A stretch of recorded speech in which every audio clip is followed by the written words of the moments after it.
प्यारे बच्चों, संघर्षी एजुकेशन में आपका स्वागत है। पिछले वीडियो में हमने प्रश्न संख्या 2 के 8 खंडों तक हल कर लिया था। आइए हम बढ़ते हैं अगले खंड की तरफ। अगला खंड हमारा है 9वां खंड। गुणनखंड कीजिए ऋण 11p धन p स्क्वायर धन 24। इसका गुणनखंड करना है, तो आइए हम इसको ax square plus b x plus c के रूप में लिख लेते हैं। तो ये हो जाएगा पी स्क्वायर माइनस 11p धन 24। अब ये हो गया हमारा ax square plus b x plus c के रूप का व्यंजक हो गया। अब x के स्थान पर यहां p है और a के स्थान पर देखिए 1 है, क्योंकि केवल p स्क्वायर लिखा गया है। b के स्थान पर -11 है और c के स्थान पर 24 है। तो ac यानी a गुणे c बराबर कितना हो जाएगा? तो 24 गुणे 1 होगा, तो ये 24 के बराबर हो जाएगा। अब 24 का हम ऐसा गुणनखंड करेंगे जिसका योग -11 के बराबर हो, तो ये गुणनखंड हमारा हो जाएगा -8 गुणे -3।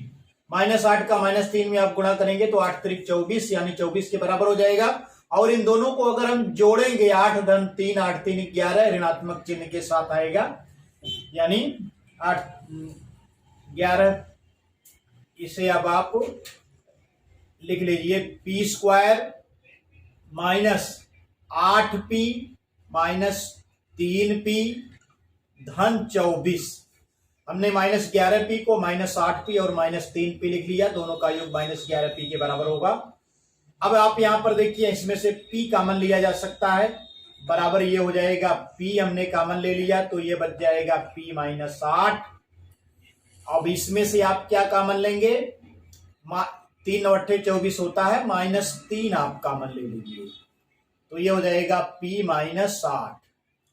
अब दोनों में देखिए p -8 है, तो p -8 को आप कॉमन ले लीजिए, p -8। तो बचा हमारा क्या? यहाँ p बच गया, यहाँ -3 बच गया, तो p -3। ये हो गया इसका गुणनखंड।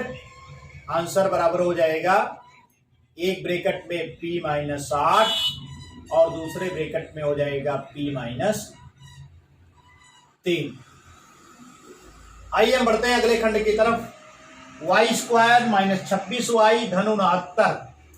तो यहां पर भी आप देखिए, यह ax square plus b x plus c के रूप का व्यंजक है, तो ac यानी 1 गुणे 69, इसका गुणनफल हो जाएगा 69। अब 69 का ऐसा हम गुणनखंड करें जिसका योग -26 के बराबर हो, तो ये हमारा होगा -23 गुणे -3। 23 × 69 होता है, और इसका गुणनखंड हो गया -23 गुणे -3, और दोनों का योग करेंगे तो -26 के बराबर हो जाएगा। तो आइए हम इसका गुणनखंड कर लेते हैं। तो ये हो जाएगा y स्क्वायर -23y -3y धन 69। हमने क्या किया? -26y को -23y -3y तोड़ करके लिख लिया। अब यहां पर आप देखिए, इसमें से y आप कॉमन ले सकते हैं, तो y हमने कॉमन ले लिया, तो y -23 बचेगा ये। और इसमें से आप क्या कॉमन ले सकते हैं? -3 आप कॉमन ले लीजिए, तो ये बचेगा हमारा कितना? y -3 का इसमें भाग देंगे तो 23 आ जाएगा आपका। 23 × 69 होता है। अब आप यहां पर देखिए y -23 दोनों में है, तो y -23 हम कॉमन ले लेते हैं। बचेगा क्या हमारा? यहाँ y बचेगा, यहाँ -3 बचेगा, तो y -3 हो गया। यही हमारा गुणनखंड हो गया। आंसर बराबर y -23 और y -3। आइए हम बढ़ते हैं अगले खंड की तरफ। तो बच्चों, 11वां प्रखंड हमारा है a⁴ ऋण 5a स्क्वायर ऋण 36। इसे हम लिख सकते हैं a स्क्वायर का स्क्वायर ऋण 5a स्क्वायर ऋण 36। इसे बराबर हम लिख सकते हैं अगर हम इसमें ए स्क्वायर बराबर यक्स मान लें तो ये क्या हो जाएगा, ए स्क्वायर को हमने यक्स मान लिया तो ये हो जाएगा यक्स स्क्वायर ऋण 5x ऋण 36। अब यहां पर आप देख सकते हैं कि यह a x square plus b x plus c प्रकार का व्यंजक हो गया है, जहां पर ए का मान 1 है और सी का मान ऋण 36 है। तो ए सी हमारा हो जाएगा, ए सी बराबर हो जाएगा 1 गुणे ऋण 36 यानी ऋण 36 हो जाएगा। अब ऋण 36 का ऐसा गुणनखंड करें जिसका योग ऋण 5 के बराबर हो, तो ये हमारा हो जाएगा ऋण 36 के। आइए गुणनखंड कर लेते हैं। ऋण 12 गुणे 3 आप लिख सकते हैं, ऋण 3 गुणे 12 लिख सकते हैं, ऋण 9 गुणे 4 आप लिख सकते हैं, ऋण 4 गुणे 9 लिख सकते हैं। अब आप देख लीजिए कि ये जो गुणनखंड हमारा है ऋण 9 गुणे 4, इसका अगर योग करें, ऋण 9 का 4 में योग करें तो ऋण 5 के बराबर आएगा। तो यही गुणनखंड हम ले सकते हैं। तो ये बराबर हमारा हो जाएगा यक्स स्क्वायर ऋण 9x और धन 4x ऋण 36, यानी ऋण 5x को हमने ऋण 9x धन 4x लिख दिया है। तो इनका योग करेंगे तो ऋण 5x के बराबर हो जाएगा। अब यहां पर आप देखिए कि x कामन लिया जा सकता है, तो यहां पर x हमने कामन ले लिया तो ये हो जाएगा x माइनस 9। अब यहां पर आप 4 कामन ले सकते हैं इन दोनों पदों से, तो ये हो जाएगा 4 और x ऋण 9, 4 9 36 होता है। अब यहां पर आप देखिए x माइनस 9 दोनों में है, तो x माइनस 9 आप बाहर ले लीजिए कॉमन के रूप में, बचेगा x धन 4, x धन 4। अच्छा, अब ये स्क्वायर को हमने x के बराबर मान लिया था। अब यहां पर ए स्क्वायर का मान रख देते हैं, तो ये हो जाएगा ए स्क्वायर माइनस 9, यक्स जो है ए स्क्वायर के बराबर है जैसा कि हमने यहां लिया था, और ये हो जाएगा ए स्क्वायर धन 4।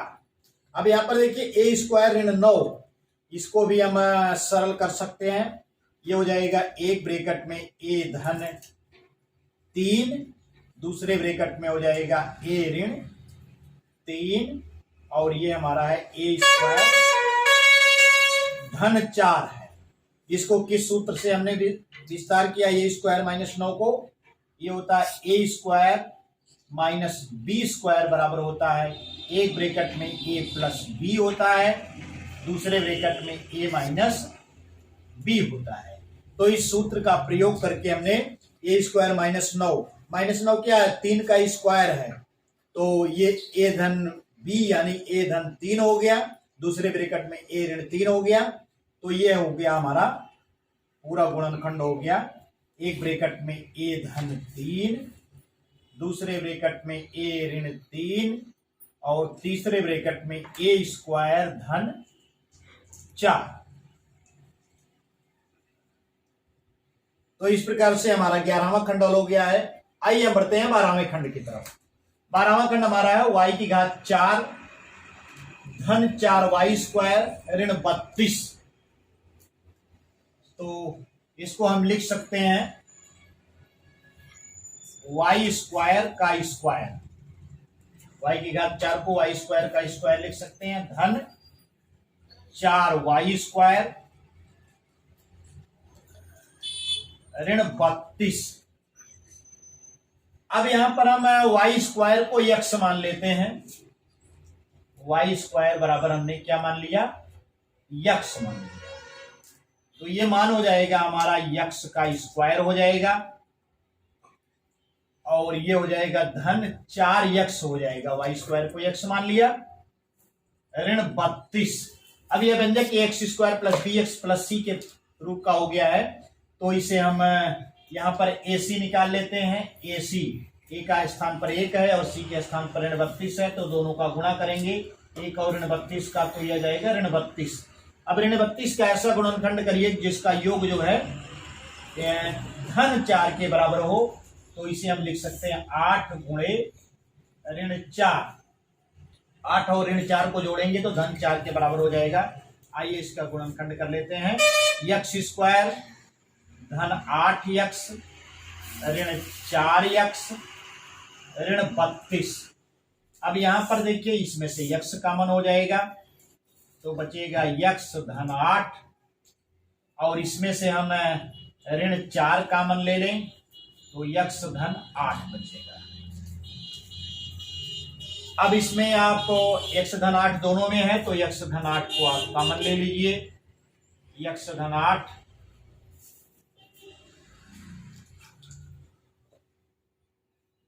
और बचा क्या यक्स ऋण 4। अब इसमें हम यक्स के स्थान ये यक्स को हमने क्या माना था, वाई स्क्वायर माना था, तो वाई स्क्वायर का यहां मान रख देते हैं तो ये हो जाएगा वाई स्क्वायर धन 8 एक ब्रैकेट में, दूसरे ब्रैकेट में हो जाएगा वाई स्क्वायर ऋण 4। यक्स के स्थान पर हमने यहां पर इस वाई स्क्वायर रख दिया है। अब ये हो जाएगा हमारा वाई स्क्वायर धन 8 एक ब्रैकेट में, दूसरे ब्रैकेट में आप लिख सकते हैं वाई स्क्वायर ऋण 2 का वर्ग, ये बराबर हो जाएगा हमारा वाई स्क्वायर ऋण 8 एक ब्रैकेट में, दूसरे ब्रैकेट में हो जाएगा वाई धन 2 और तीसरे ब्रैकेट में हो जाएगा वाई ऋण 2। इसको हमने किस सूत्र से हल किया है, ए स्क्वायर माइनस बी स्क्वायर बराबर होता है ए प्लस बी एक ब्रैकेट में होता है, दूसरे ब्रैकेट में ए माइनस बी होता है। तो इस सूत्र की सहायता से हमने इसको हल कर लिया है। तो ये हो गया हमारा वाई स्क्वायर धन 8 ये है। आंसर बराबर हो जाएगा वाई स्क्वायर धन 8 एक ब्रैकेट में, दूसरे ब्रैकेट में वाई धन 2 और तीसरे ब्रैकेट में वाई ऋण 2। तो इस प्रकार से हमारे 12वां खंड हल हो गया है। आइए हम बढ़ते हैं अगले खंड की तरफ। तो बच्चों 13वां खंड हमारा है 2x की घात 3 धन 10x स्क्वायर ऋण 28x। तो इसे हमें बनाना है क्या है, a x square plus b x plus c प्रकार का व्यंजक बनाना है।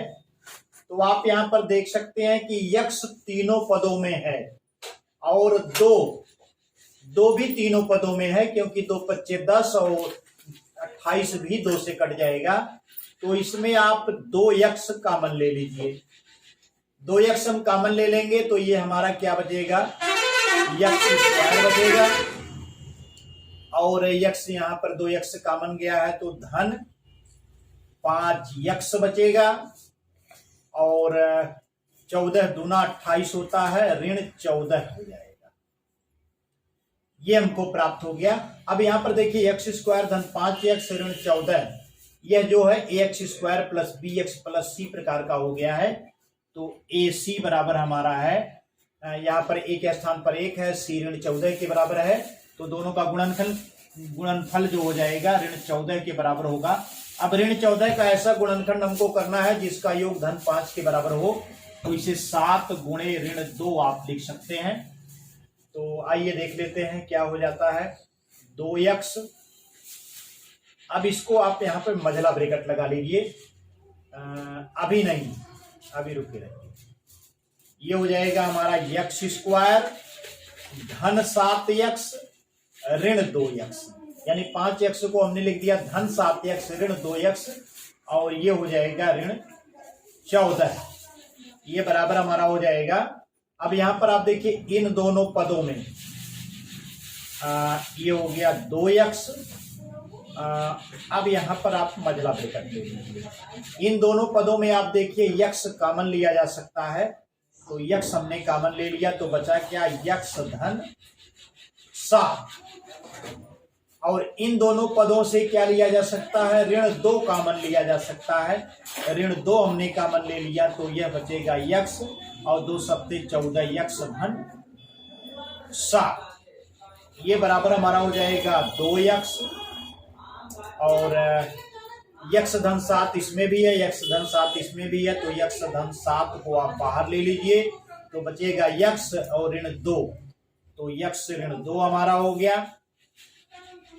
अब ये हो जाएगा हमारा 2x, मजला ब्रैकेट आप हटा दीजिए, यक्स धन 7 और यक्स ऋण 2, यही हो गया इसका गुणनखंड।